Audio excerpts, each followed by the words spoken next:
My name is Adam Hausmeyer and welcome back to my YouTube channel. I had a whole video planned on the ZV-1, had a script written out and started reading this script and filming it. Got it into editing and decided it was a completely boring video and just a video that I didn't want to make. So I decided that it'd be more fun for me at least, hopefully more fun for you, to come out to OSU and kind of show you around the campus a little bit and give you my thoughts on the ZV-1. But then after that, I got to thinking about just the ZV-1. I was like, well, you know what? Let's break the campus down into six different sections and do a little walk and talk with 6 different cameras. We can kind of compare and contrast the cameras as we go and get a nice little walking tour of the OSU campus. I thought that would be a fun idea for a video, at least a video series. I'm not going to show you any more of the residential housing units here on campus. This is the only one I'm going to show you. We're going to start here because this is the Kerr Drummond Hall, and it is the last of the old dormitories, legacy dormitories, I guess, here on campus. They've all been closed down at this point, and they're going to be tore down sometime, I believe, this summer and turned into a parking lot. But this is the old dormitories where the majority of the students were housed forever at OSU. I lived in this dorm for 1 year. Terrible dorms, but a good time. But I just wanted to show you and kind of document these 2 dorms before they get destroyed this summer. We're sitting here outside here at the Colvin Recreation Center, where they have all kinds of different exercise equipment inside this building. They have basketball, racquetball, all the exercise treadmills, stair climbers, all kinds of weight machines, anything that you can think of. They have inside this building. It was redone just a few years ago, and they've really done a good job inside. Have rock climbing, rowing, indoor swimming pool. I mean, anything that you can think of is inside this building, and it's really become a nice addition to the OSU campus. Continuing on with the ZV-1, the first thing you're going to look for is a good small vlog pod. You can get a smaller light gorilla pod and use it like a table tripod, but luckily Sony has you covered with a Bluetooth tripod. I decided to give it a shot, and it's really neat because you can start a video, start and stop a video, take a photo, zoom in and out, and you also have access to your custom function button that's located on top of your camera. So you can do all that from your Bluetooth tripod that Sony offers. And even better, when you use this particular tripod, it can work with pretty much any Sony camera, and it's really cool because you can put your camera on a different tripod and use this particular remote to start and stop your videos and take photos. So it's really good in that respect. So it really is a cool accessory to have with any Sony camera, in particular the ZV-1.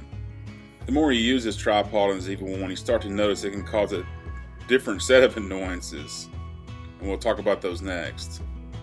There's always some construction being done here, around OSU campus. Always some construction going on, and looks like that they torn down this building. I think what used to stand here were some greenhouses, but they're all gone now. It looks like they have 8 full-size tennis courts, which is awesome, and they are well maintained and well kept.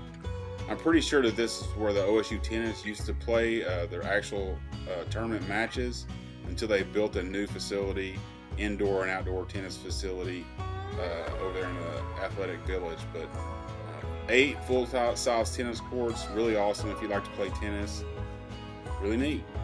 So when you start using this camera a whole lot, you're going to realize that you can't get to the battery compartment or the SD card while using the standard tripod mount on the bottom of the camera. When you have a tripod attached to it, you can't access that compartment while your tripod is attached to your camera. The only problem with that is the batteries on this camera only last 45 minutes, probably maximum, maybe an hour. Then you have to change out the batteries. So you're going to need to be accessing that particular compartment quite frequently, and with just a the standard tripod mount, you can't do that. So when you start shooting with this camera for a while, you're going to realize that you're going to need some kind of rig or mounting plate to move the tripod mount over just a little bit so you can access that compartment. So you're going to need some kind of rig or adapter plate. I have what's called a UU rig adapter plate, and it's just on the bottom side of the camera. That's it. They do make larger cages with handles and different mounting points and all this kind of thing. But to me, when you start using a bigger cage or a bigger rig like that, it really defeats the intended purpose of this camera. So I like keeping that particular accessory as small as possible. The UU rig mounting plate does that. But again, it's just another accessory that you have to buy for this camera to make it a viable option. Right over by the tennis court is the outdoor swimming pool. And I was out here yesterday, and it was quite a happening place. There was a whole bunch of people over there. Man, swimming and having a good time.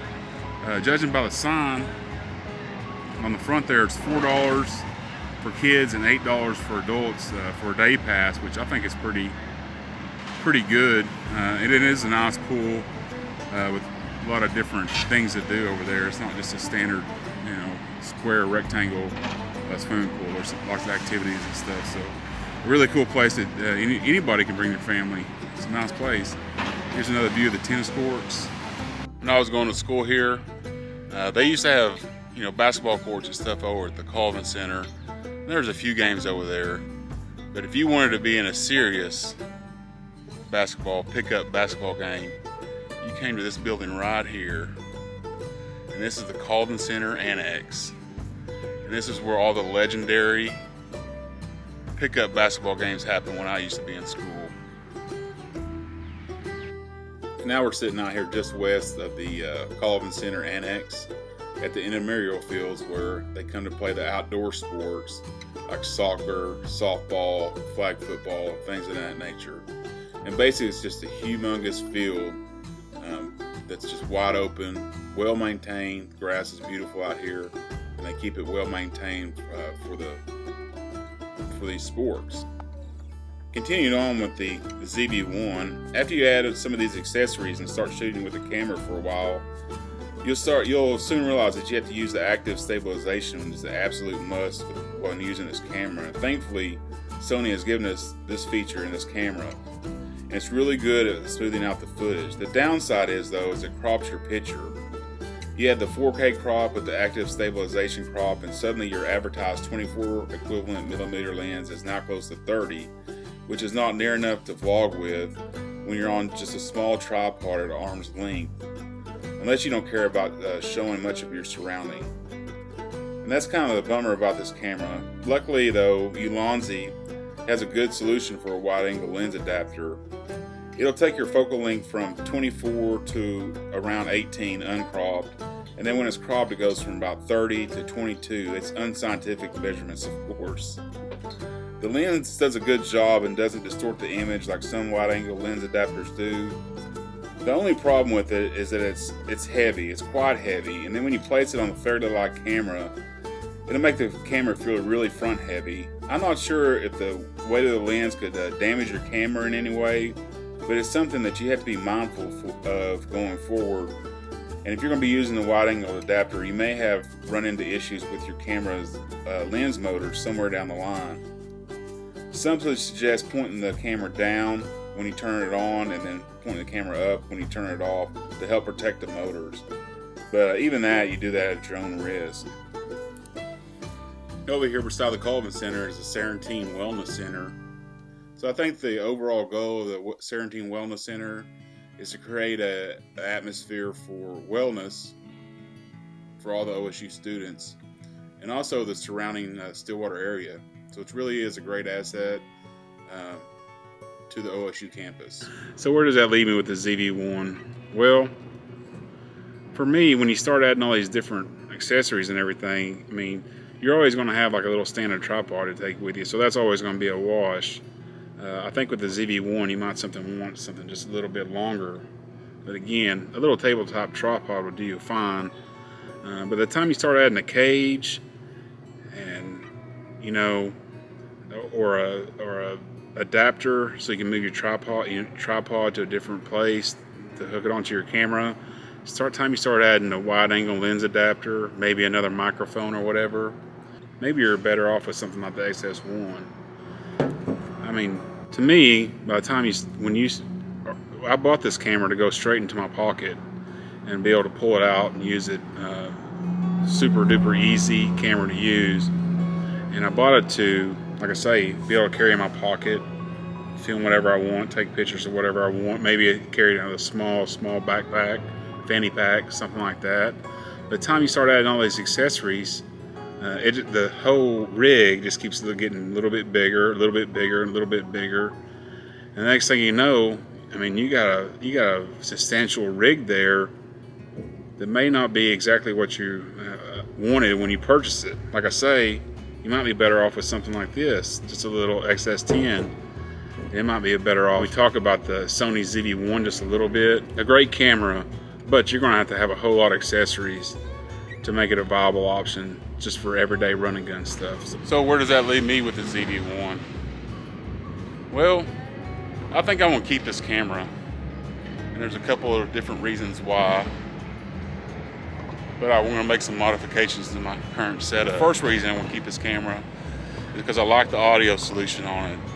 It has a really good onboard microphone, and with the dead cat that they provide, you don't have to, I mean, it's best to carry a secondary microphone, but you don't have to get good audio. And I really like that about this camera, is you can have good audio out of it without having to carry an additional microphone and worry about additional batteries or cords or things coming out or anything like that. So I like having that part of it. And then the other thing I like about this camera is the flip out screen as opposed to the flip up screen. I think it just works a lot better for doing self videos like this.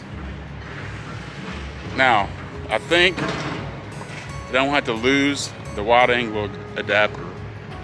And why I think that is because it's just way too big for this camera, I think, and it just makes the camera heavier and bulkier. And that's just something I don't want.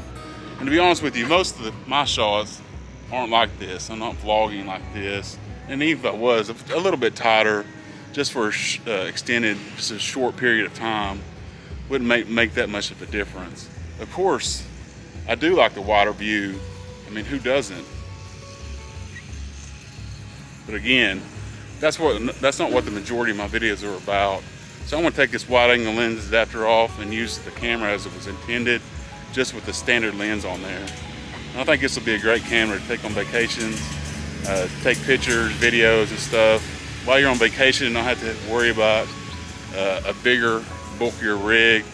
You don't have to worry about microphones and all that kind of stuff. So hope you've enjoyed this video. Thanks for watching. We'll see you on the next one. This will be part 2 of the OSU series, and we'll go around to a different portion of the campus and use a different camera. See you on the next one.